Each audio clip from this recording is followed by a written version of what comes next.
Well, the first thing, 10mm wrench, disconnect the negative terminal,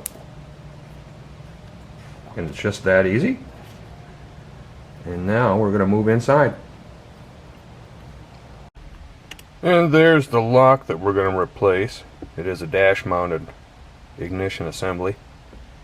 And of course the manual is quite vague on everything, but it appears that we have to remove the lower portion of the instrument panel. A couple of screws there, and I'll take those out. Of course, after removing those lower screws, soon discover that there are a couple more on the side. Those two have to be removed. Now, after removing the ones retaining screws over by the fuse panel in this area, the lower portion here is just going to pull forward. It has these retainers. Of course, as you're pulling it out, these retainers are probably going to fall on the floor. Make sure to keep hold of those things and retain them for install. Same over here. Not sure if this can all be captured on the camera, but just take an Allen. There's a little spring-loaded locking mechanism here. You can depress that. And then rotate the key to the accessory position. And that whole assembly should pull out of its receiver.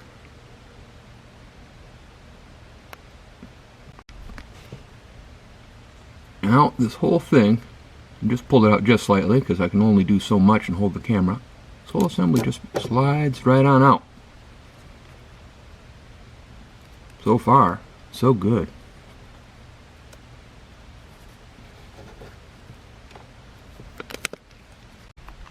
I'd like to show you here is this retaining lock is not released until you move that key into the accessory position. With the new one, put it in the accessory position, and then you can plunge that thing in and out. We're ready to place it in.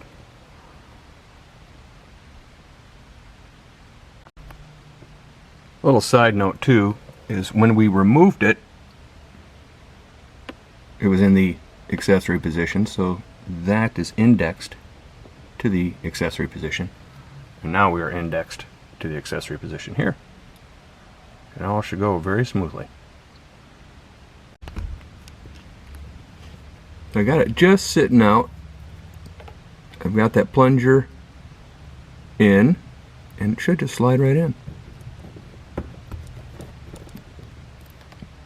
Like so. It's just that easy.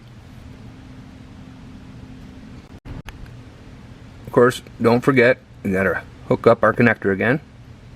And take note of the locking, where it's indexed at. Get that guy in there. Hear it click. That's it.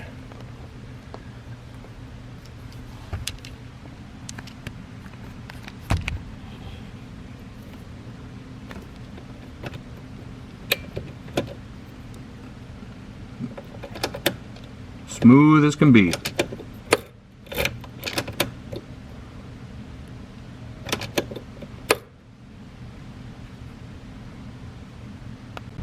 And don't forget, hook our power back up. Like so.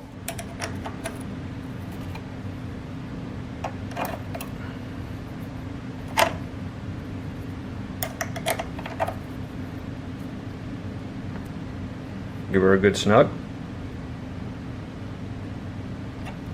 And let's go try it. Well, here's the moment of truth. Let's give it a quick test. There we go. Nice and smooth. Single operation.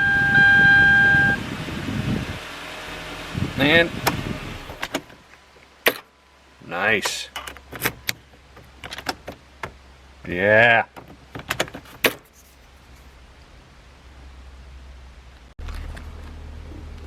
A couple little side notes here. Of course, we have our retainer clips. And I dropped on the floor. There's one down there. Of course, it shoves right through.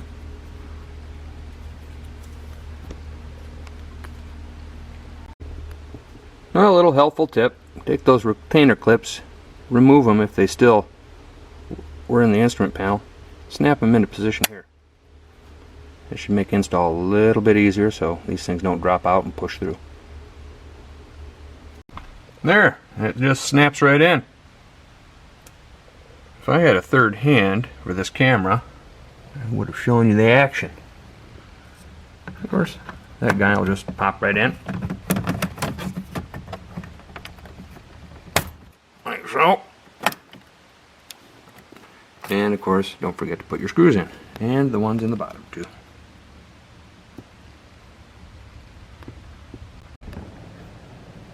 So the original reason why I was replacing this, the lock would jam up. And it's a little frustrating. It'd take you about 2-3 minutes to finesse it on to the accessory and then on and start the vehicle. But never really paid much attention. But this thing's supposed to plunge in just ever so slightly. And it will not plunge in. I even watched this guy 3 minutes fussing and fussing. And of course it's just 3 minutes of his video of nothing but aggravation. But anyway, you got to change out this whole barrel. So for about 140 bucks over at the auto store, you get one of these guys. And of course then you're going to have two keys, one for the ignition, the old one for the door and trunk.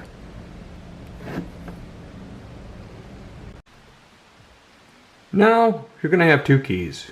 The one on the right, the ignition, and the one on the left for the doors, trunk. I filed a couple notches in there.